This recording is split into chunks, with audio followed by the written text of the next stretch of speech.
तो सबसे पहले वाले पार्ट में मतलब मुझे क्या कहते हैं, दो मोटरसाइकिल्स हैं A and B running at a speed more than the allowed speed on the roads represented by this and this. गंदे लोग हैं जो 45 मीटर पर सेकंड स्पीड को भी अहमियत नहीं दे रहे, कहते हैं कि हमें 46 पर चलानी है। और उसने बाइक भी ली है तो इसी रीजन से ली है बेचारे ने। ओके, तो ये दो लाइंस है मेरी। Find the Cartesian equation of the line along which A is running. तो आर वेक्टर मुझे दिया हुआ है ए का लेमडा टाइम्स, मतलब यहाँ पे ए वेक्टर तो जीरो ही है ना, zero I cap plus zero J cap plus zero K cap, क्योंकि मेरी जो इक्वेशन ऑफ लाइन होती है A vector plus lambda B vector. तो ए वेक्टर तो जीरो है, प्लस लेमडा बी वेक्टर मेरा है I cap plus two J cap minus K cap. तो यहाँ से मेरी इक्वेशन बनेगी x minus zero by one is equal to Y minus zero by two is equal to Z minus zero by minus one. ये मेरी equation of line बन जाएगी, Cartesian equation of line बन जाएगी। उसके बाद find the direction cosine of a line along which motorcycle B is running. तो direction cosine निकालने के लिए बी वेक्टर की हेल्प लेते हैं। तो बी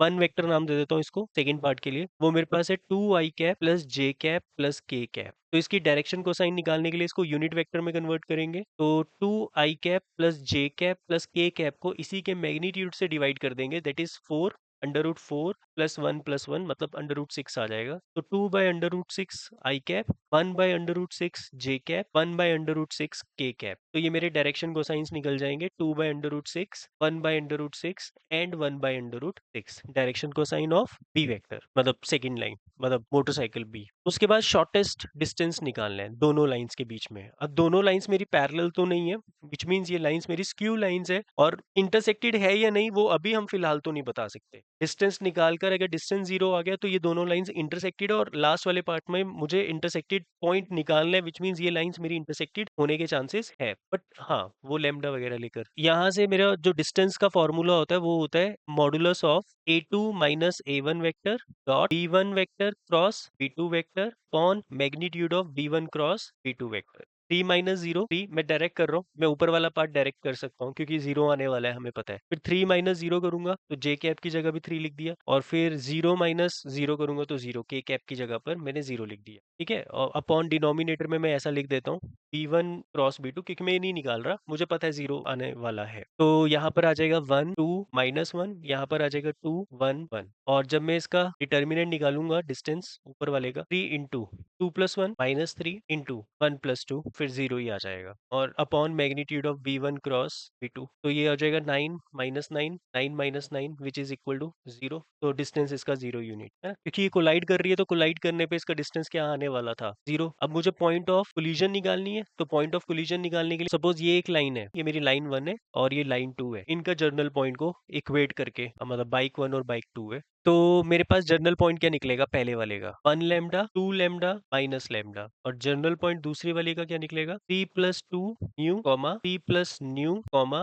न्यू। अब दोनों को इक्वेट कर देंगे, मतलब यहाँ से आ जाएगा आपके पास nu is equal to minus lambda, है ना, nu is equal to minus lambda. दूसरी वाली इक्वेशन में पुट कर देते हैं, three plus two nu is equal to lambda, three minus two lambda is equal to lambda, मतलब three lambda is equal to three. तो लेमडा की value क्या आ गई, वन। अगर लेमडा की वैल्यू वन है तो न्यू की वैल्यू क्या आ जाएगी, माइनस वन। तो जो हमारा कोऑर्डिनेट निकलेगा इसमें पुट कर दो या किसी में पुट कर दो, क्योंकि कोलाइड तो कर ही रहे हैं तो कॉमन पॉइंट तो है ही है। तो one comma two comma minus one, और अगर आप इसमें पुट करते हो न्यू की जगह तो that is also one comma two comma minus one, तो सेम ही आ रहा है। तो ये हमारा पॉइंट ऑफ कोलिजन है। हो देखो, दो टाइप की चीजें होती हैं एग्जाम में। एक बार तो ऐसा होता है कि एग्जाम देकर ऐसा लगता है कि ब्लैंक आउट हो जाता है, ऐसा लगता है कि हमें कुछ आता ही नहीं है, तो घबराहट होती है, और फिर क्या होता है, घबराहट से चीजें खराब हो सकती है। और एक ऐसा होता है कि पेपर जैसे ही देखा, पांच छह क्वेश्चंस पे नजर गई और पांच छह के क्वेश्चंस एकदम अच्छे से आते थे, पर जब करने बैठ गए तो फिर दिमाग से सब कुछ निकल गया, एक्साइटमेंट से ऐसा होता है। तो ओवर एक्साइटमेंट और ओवर एंजाइटी, ये दोनों चीजें प्रॉब्लम क्रिएट करती है। आप लोग बड़े हो चुके हो, आप लोग बहुत समझदार हो, क्योंकि आपने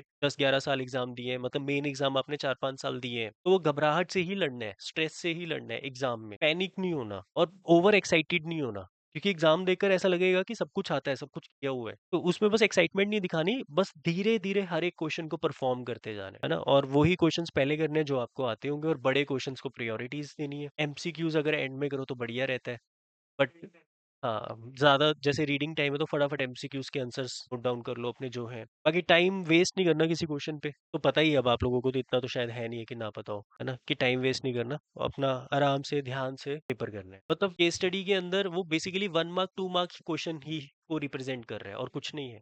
और इवन 4 क्वेश्चन आ गए 2 मार्कर वाले या 1 मार्कर वाले, तो ये भी थोड़ा टाइम कंज्यूम कर सकते हैं, बट जनरली केस स्टडीज मुश्किल नहीं होती क्योंकि उसमें जो स्टेप्स पूछे होते हैं ना वो एक बड़े क्वेश्चंस के ही स्टेप्स होते हैं। तो केस स्टडी के लिए जा सकते हो, नहीं तो पहले आप कौन से सेक्शन पे जाओगे, पर जो बड़े मार्क्स वाले हैं 5 नंबर वाला क्वेश्चन है आपका, उनमें बस आपको आना चाहिए ताकि कॉन्फिडेंस बिल्ड हो, है ना? तो बड़े मार्क्स के लिए जाओ, फिर उसके बाद एमसीक्यूज के लिए एंड में जाना, बाकी बड़े मार्क्स के बाद केस स्टडीज पर आ जाओ या 3 मार्कर पर चले जाओ या पर चले जाओ, वैसा कर सकते हो।